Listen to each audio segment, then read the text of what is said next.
Welcome to the Three Martini Lunch. Grab a stool next to Greg Columbus of Radio America and Jim Garrity of National Review. Three Martinis coming up. Very glad you're with us for the Friday edition of the Three Martini Lunch. We do have a good martini today, so that's a nice change from yesterday. We also have bad and crazy, and honestly, both of those stories, both related to New York politics, and our second and third martinis could qualify as bad or crazy. We're not going to do a martini on the ongoing aftermath of the tariff announcements. You know what's happening on Wall Street. Things have been down on the Dow for about 3,000 points now over the last couple of days, but we'll see where things settle at the end of today on Friday. Jim, there's one silver lining here, though. Jim Cramer thinks this was a bad idea, so it's possible. It's possible that Trump's got us all set up for a huge success here. That is the best optimistic news for this administration in a long while. Yeah, we could talk about it. As of this moment on this recording, looking at the CNBC. Dow Jones down 1483, S&P 5, that's like 3.6%, S&P 500 down 225, NASDAQ down 600, down 4.2%, and that's just since this morning. But by the time people listen to this, the numbers will be different. Yeah, maybe no better, idea. Maybe worse. Like so, we talked about it yesterday. If you're like, oh, what do you guys think about the tariffs today? Just listen to yesterday's podcast. Nothing's changed. Ben Stein's still right. But let's get to our good martini, and that's that the Iranian military is hightailing it out of Yemen. This is courtesy of Yahoo News. Iran has ordered military personnel to leave Yemen, abandoning its Houthi allies as the U.S. escalates an airstrike campaign against the rebel group. A senior Iranian official said the move was aimed to avoid direct confrontation with the United States if an Iranian soldier was killed. The official said Iran was also scaling back its strategy of supporting a network of regional proxies to focus on the direct threats from the United States instead. Tehran's primary concern, the source said, was, quote, Trump and how to deal with him. Every meeting is dominated by discussions about him, and none of the regional groups we previously supported are being discussed. I'll believe that when we have further verification of that. Jim, this is kind of one of those areas where Trump's unpredictability can be good. They got the Iranians very, very worried if this report is in fact true, and they're pulling back support from regional proxies. That would definitely lessen, at least to some extent, the impact that these horrible terrorist groups can have throughout the region. So this is good, and it means that we're kicking some serious butt in Yemen. Yeah, and it's interesting contrast with an article in the New York Times today. Very, very gloomy coverage of the strikes on the Houthis. In just 3 weeks, the Pentagon has used $200 million worth of munitions in addition to the immense operational and personnel costs to deploy 2 aircraft carriers, additional B-2 bombers, and fighter jets, as well as Patriot and THAAD air defenses to the Middle East, the officials said. Do you want to not spend that money and just keep letting the Houthis doing what they're doing? Shut down all Red Sea shipping, allow the Chinese to go through, but not allow any Western flags or any other countries' things to go through the Red Sea? How much do you think that's costing week by week? These aircraft carriers are going to operate somewhere. The question is, where do you want them operating? Do you want to operate them closer to Iran, to send that signal? Do you want them to operate closer to Yemen for airstrikes? I'm not completely convinced of this, but also, it just seems to me penny wise, pound foolish, as they say. If you'd be complaining about the cost of strikes on Houthis. We've been arguing for the increase of the U.S. defense base for a very long time. You want to argue we need greater capacity to build artillery shells, to build missiles, to produce these things? Yes, not going to disagree with you on that one. But the idea of, the war against the Houthis is too expensive just seems absolutely spectacularly wrongheaded in light of a previous administration that basically want to pretend the Houthis were not a threat and ignore the fact that they were terrorizing Red Sea shipping. $200 million in munitions, that seems like a bargain to me.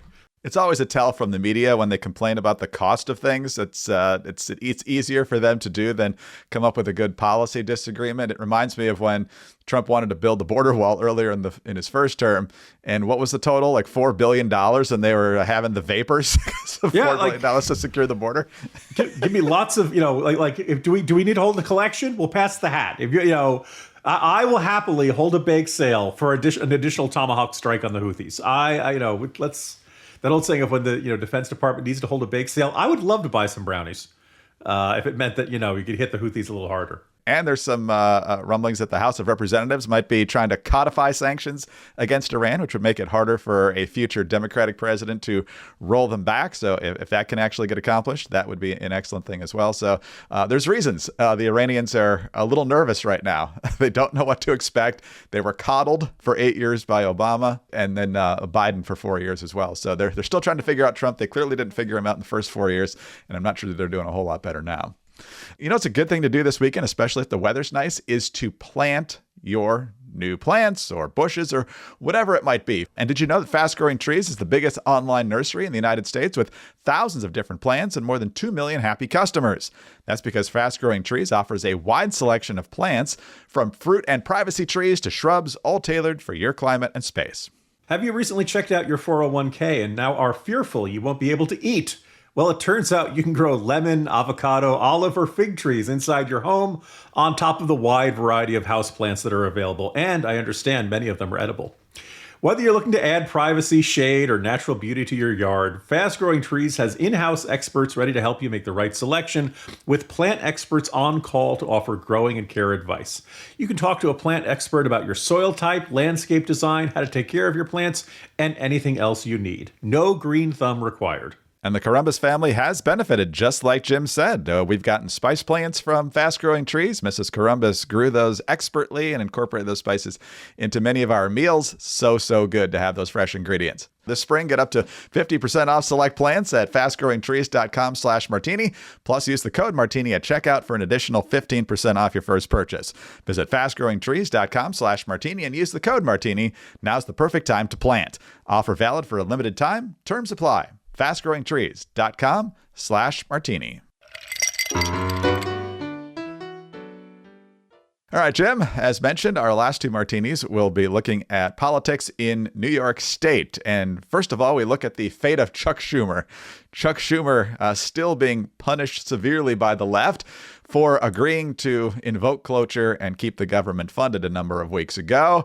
The knives, the short knives, the medium length knives, the long knives are still out for Chuck Schumer on the left, which is fascinating because, when the conservatives potentially shut down the government, they're the bad guys in the media. But when the progressives want to shut down the government, the media loves them. And that's why Alexandria Ocasio-Cortez is now leading Chuck Schumer by double digits in a new head-to-head poll of the 2028 New York primary. See, it's not up this time. It's up 2028. The survey by the liberal firm Data for Progress, first shared with Politico, found that 55% of Democratic likely voters said they supported or leaned towards supporting Representative Ocasio-Cortez, while 36% backed or leaned toward backing Senator Schumer. 9% were undecided. So, Jim, doing some back-of-the-envelope math here, Chuck Schumer, I think, would be about 78 in 2028. A lot can happen between now and then. Whether he'll still be the Democratic leader between now and then is something else. Whether he'll run again is still potentially a question if he's not the leader. But clearly, the one vote here on what really wasn't a good bill from a Republican perspective was basically status quo for the most part from what had been approved with a Democratic Senate and a Democratic president right around the holidays, has sent the left into this conniption fit when Chuck Schumer is paying the price. No sympathy for Chuck Schumer, but it's just amazing to watch. Yeah. Shortly after the 2024 election, I ran across an analysis of presidential elections who made the argument that ideology and policy doesn't matter at all. Now, I'm not really convinced of that. But the argument was it all comes down to charisma. It all comes down to personality. It all comes down to, when it was Bush versus Gore, the who would you rather have a beer with list. By the way, Bush didn't drink beer anymore. I don't understand why, I feel like that would have been a bigger factor there. But the idea was certain Americans are ideological. Certain Americans have very complete ideas of what policies ought to be. But a lot of Americans just watch the candidates on TV and just have this vibe from them. AOC, as we have discussed on this podcast many times over the last couple of years, is as dumb as a box of hammers. And it is just kind of mind-boggling that she's created this spunky, striding, won't back down, tough girl, image that is completely disconnected from what she actually does. And the fact that a lot of fellow Democrats don't really like her. That would be a major obstacle to her being a leader in the party, whether it was in the House or the Senate. But you could see that up against yet another Democrat in his late 70s. As I've said, Chuck Schumer is not a whirling dervish of raw political charisma. I'm looking at this poll, and yes, it's very early, and 2028 is a long ways away, and God only knows if she wants to run for Senate and all that stuff. But the gut, it feels right. It feels like she would be the young, fresh face from a guy who's, ironically, longest-serving senator from New York ever. Way longer than Hillary Clinton, longer than Daniel Patrick Moynihan, even longer than that great American, Aaron Burr. Just kind of poking at all the Hamilton fans these days. But you just could see, okay, it's time, the message, it's time for a change. It's, you don't have to be a strident, hard liberal to look at Chuck Schumer and look at AOC and say, hey, maybe it's time for a change. So that doesn't seem crazy. And I suspect in the absence of, one, frustration with Schumer, coupled with the absence of, other Democratic fighting going on, this will be a dramatic story of, she completely snuck up on, what's the name of the House member who was Crowley, Joe Crowley. Joe Crowley, thank you. Crowley didn't see her coming at all. At least, Schumer will have a warning if he's paying attention to it. He certainly isn't acting like he considers her to be a threat. And again, it's a long ways away, but she has positioned herself and she has created that brand that is way more appealing to the Democratic primary voters today than his is these days. And we'll see if the Democrats have the majority after the midterms in the House. I don't think she's going to be anywhere in the leadership in the House as long as Nancy Pelosi certainly is a member or maybe even still breathing, because remember when 2018 happened and the Democrats got brought back into power after the midterms in the House of Representatives, AOC immediately wanted new blood in the leadership. And of course, Nancy Pelosi stiff-armed that. And I don't think she's ever forgiven AOC for that. So as long as AOC is in the House, her power is going to be limited. Nancy Pelosi will make sure of that, whether she runs for Senate or some people say maybe even for the White House in 2028. We will find out. But you're totally right about the cult of personality. Remember all those folks on the left, the so-called influencers during the last presidential campaign?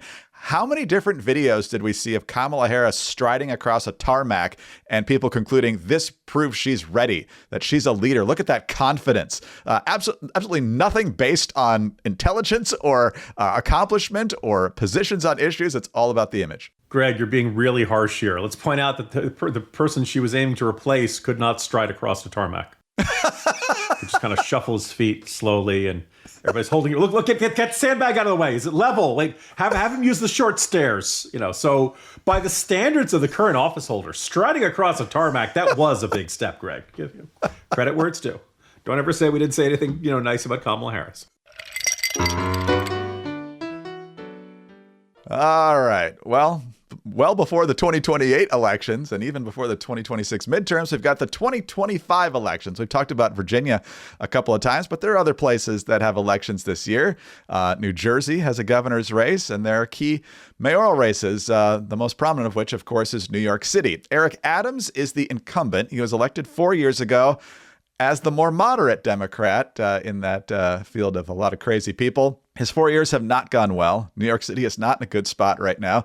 He's had his own personal corruption issues. That case has been dropped by the DOJ and then dismissed with prejudice this week, so there's no chance of bringing that back. He's had to deal with the migrant crisis, which at times he's been all about the illegals, and other times he's been tough towards the Biden administration, and now he seems to be cooperating with ICE and Tom Homan and everything.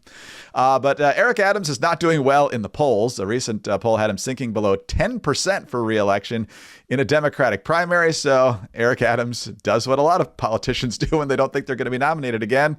They're not going to run as a Democrat anymore. And that's what Eric Adams has decided. But the dismissal of the bogus case against me dragged on too long, making it impossible to mount a primary campaign while these false accusations were held over me. But I'm not a quitter. I'm a New Yorker. And that is why today, although I am still a Democrat, I am announcing that I will forego the Democratic primary for mayor and appeal directly to all New Yorkers as an independent candidate in the general election. I'm sure the citizens of New York City are so thrilled that you've decided to not be a quitter. That's apparently a common thread with New York City politicians, with Cuomo, with Weiner. Only Elliot Spitzer decided never to come back, but I guess there's still time. Nonetheless, this is going to be a horrible, horrible election season in New York because you've got Adams, who's basically floating in the water dead politically as an independent candidate. And then, Jim, as you pointed out today, you've got a bunch of other doozies in the Democratic primary. The latest poll, probably based mostly on name recognition, has Andrew Cuomo up big, 38-39%. But the guy who seems to be on the rise is Zohran Mamdani. He is a city council member. We talked about him a few weeks ago with his idea for a government-run grocery store. But as you flagged today, here's his conversation with Mehdi Hassan about what he would do as mayor if Benjamin Netanyahu came to town for, I guess, the UN General Assembly or anything else. And Mayor Mamdani, would you welcome Prime Minister Netanyahu to New York City for whatever he comes for, given the US is not a signatory to the ICC, so he can travel to the US, unlike a lot of other countries. Would a Mayor Mamdani welcome Benjamin Netanyahu to the city? No. As mayor, New York City would arrest Benjamin Netanyahu. This is a city that our values are in line with international law. It's time that our actions are also. Even though the US is not a signatory to the ICC? No, it's time that we actually step up and make clear what we are willing to do to showcase the leadership that is sorely missing in the federal administration. I think any candidate who says our values are in line with international law and that's how we will act is immediately disqualified. But Jim, what do you make of all this? You know, Greg, all I wanted was a Democrat who would arrest people. And I should have been way more specific. This is their idea of cracking down on crime, by the way. Is to, if Netanyahu ever comes to town, I'll arrest him. And on what charge would that be? What U.S. law did he violate? Just checking. Okay.